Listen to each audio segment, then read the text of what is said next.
so far so beautiful. While there are many important events that happen in this week's parasha, mostly about the happy family reunion which took place first between Joseph and his brothers, and then between Joseph and his father Jacob. And while the latter part of the book of Genesis indeed focuses on the Joseph narrative, the real hero, the real focus of our story, especially this week, is Judah. So the question is, why is Judah such a hero? All of a sudden, he's become a hero. Why are we called Jews, other than the fact that we are from Judea? And for those really smart politicians and pro-Palestinians and all this sort of stuff who claim that the Jews only have a connection to Israel since 1948, you might want to read this morning's Torah reading. But here's one answer why Judah became such a hero. Judah is the first person in the Torah to explicitly admit that he was wrong. And he did so in this episode with his daughter-in-law Tamar. You can read up on the story in your own time and see what actually happened. It was that admission and that transformation of character that changed Judah from the man who callously said to his brothers, "What will we gain if we kill him? Let's sell him into slavery to the bandits, dip his coat in blood, and tell our father that he is dead. And that way, we will not have any blood on our hands." And he did that to the man who appears at the opening of this week's Torah reading, Joseph, the viceroy of Egypt, and who is prepared to be held prisoner as a slave himself rather than see his younger brother Benjamin be held a slave. Now, while these incidents about Judah certainly serve to hold him up as the perfect model of teshuvah, he's repented for what he did to his brother by agreeing to stand in place and act as a slave for Joseph to let his brother Benjamin go. Something more appropriate perhaps to discuss on the high holidays, Judah's action and transformation don't just relate to teshuvah.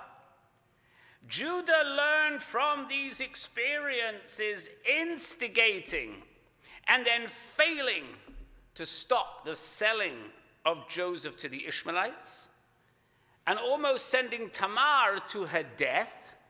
He understood that as a person and as a leader, his bond must be his word, and that he must be prepared to live up to his commitments. Judah first exhibited this trait when he promised Jacob to act as a surety for Benjamin. Judah said that he would protect Benjamin if Jacob would let him go down to Egypt, and that if anything were to happen to him, Jacob could take Judah as a slave. In other words, Jacob was persuaded by Judah's plea. But this week's parsha opens, we might ask whether Judah would have the courage to take on Joseph, who was the second in command in Egypt, a stronger and much more powerful figure than Judah, and one that he could live up to his promise to his father, even as the possible cost of his life or his freedom. And so, what do we see? We read Vayigash, and he stepped forward. The opening word of the parasha is an answer to all of these questions. Judah is prepared to speak up, to confront, and to do whatever it will take to ensure that Benjamin returns home safely. This impassioned plea to Joseph is both the climax and the turning point of the Joseph story. And of course, results in Joseph revealing himself to his brothers and ultimately in the entire family leaving Canaan, coming back together, settling in Egypt, which I mentioned this morning. Since October 7, I've been asked many times, Rabbi, what can we do about this situation, about the anti-Semitism, about the anti-Israel hatred? And my answer is quite simple, and it comes from this episode in the Torah. We are Jews. We are the descendants of Judah. So let's start acting like our namesake. Let us act like Judah. How? Well, first let us pledge to do what we can and need to do to protect our fellow Jews, as did Judah when he stood up to Pharaoh on behalf of Benjamin. Remember, we are named for Judah. Yehudah.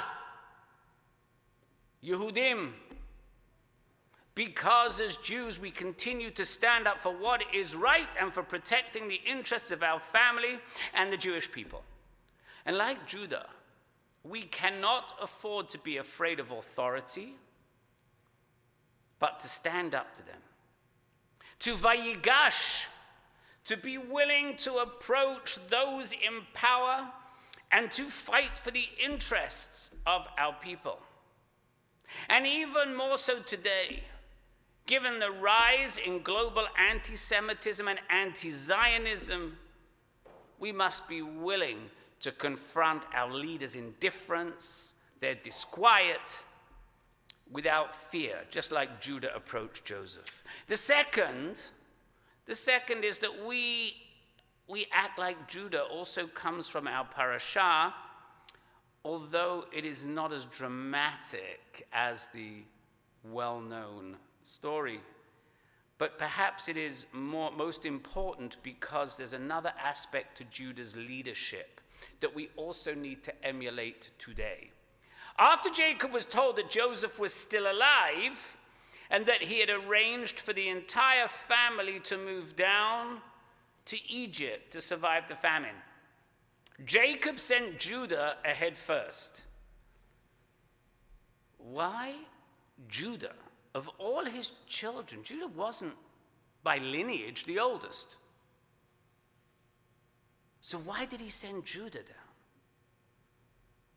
Well, because by now it's obvious that Judah was clearly the leader of the brothers, if not the oldest.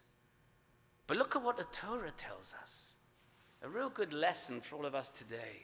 It says that Jacob sent Judah ahead of him to Joseph to point the way to Goshen. Now that is the English translation. We can't go by the English translation, we've got to go by the Hebrew. It makes sense when they lived in a time without GPS, but it's not entirely accurate. You see, the Hebrew says nothing about Judah being a human GPS system. It actually says the words, Lahorot lefanav. Lahorot. Does that word sound familiar at all? Lahorot? Any Hebrew speakers here? Lahorot? No, it's not the same as hurrah, okay? Hurrah, the horror, the weddings. There's no connection there. Jacob didn't send Judah dancing his way down to Egypt. Lahorot means to teach. It means instruction. Do you know another time Lahorot is used? Lahorot has the same root as the word horim. What are horim? Parents, exactly. Horim are parents. What does that mean? Isn't that what parents, horim, do? They're there to teach us. But hora is also from the same root as Torah. Torah doesn't only mean the Torah. Torah literally means instruction or teaching. So what is the significance of the word lahorot here, and what exactly is Judah supposed to be teaching? After all, he had no Torah. We had no Torah back then, so what was it he was teaching? The Midrash tells us that Judah was sent ahead for one purpose and one purpose only, and that was to establish a house of learning. It's strange, you're going to establish a yeshiva? Why a yeshiva? And we're told because Jacob realized that the Jews living outside of Canaan, outside of Israel, his family would be living in Egypt. They would need a place where they would be taught their heritage, their traditions, their religion, and their values before we receive the Torah. So again, for us, we need to act like Judah. We don't need to build a yeshiva. We've got enough yeshivas here as it is. We don't have to send our children to yeshivas. But we do need to encourage in hora'ah. We do need to instruct our children. We need to teach them to not be afraid to speak up, to not be afraid to approach authority on behalf of the Jewish people. We need to teach them the importance of Jewish identity. And like Judah, who knew it was important to establish a place that the Jewish identity would not be lost, we have to be able to tell our children and our grandchildren what Judaism is all about, what Israel is all about, and the dangers that will be faced in the process. Now, I'm sure many of you have faced anti-Semitism at some point in your lives. Your children, grandchildren might be seeing it and experiencing it for the first time, especially on college campuses, universities. They need to know what it was and what it is like. And what can you do? You don't tell them to be afraid. You don't tell them to hide your Judaism. You don't be afraid to tell them what it was like, what you experienced growing up, and what you see going on today, so that they come to understand that anti-Semitism is very real.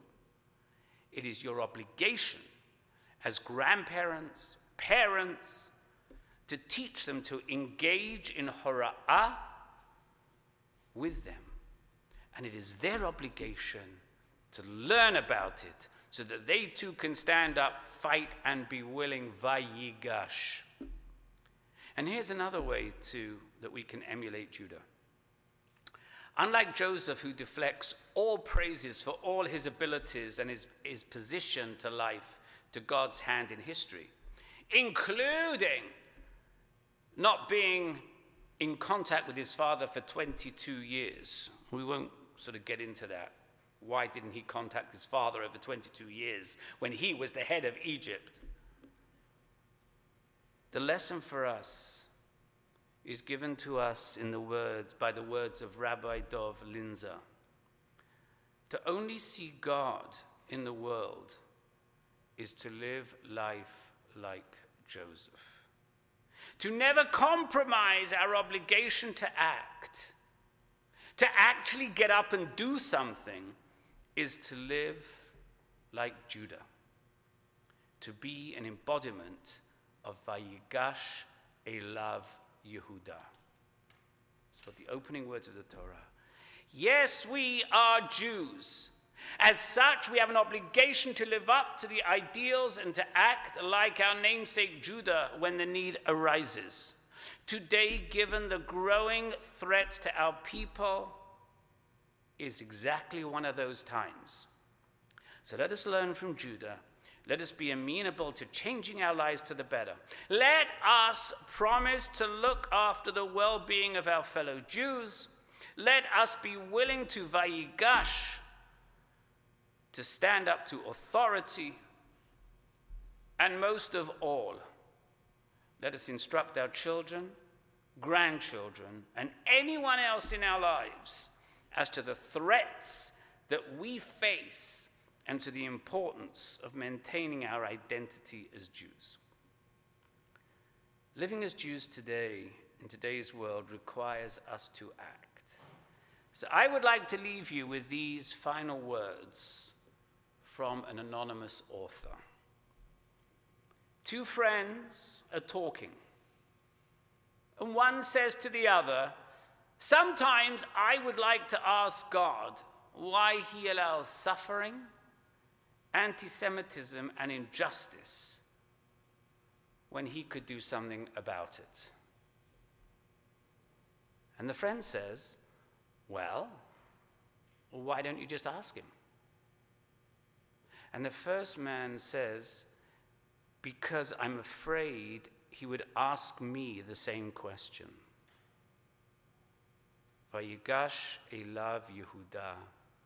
Living as Jews in today's world requires us to act like Judah. May we have the strength and resolve to do that. Shabbat Shalom.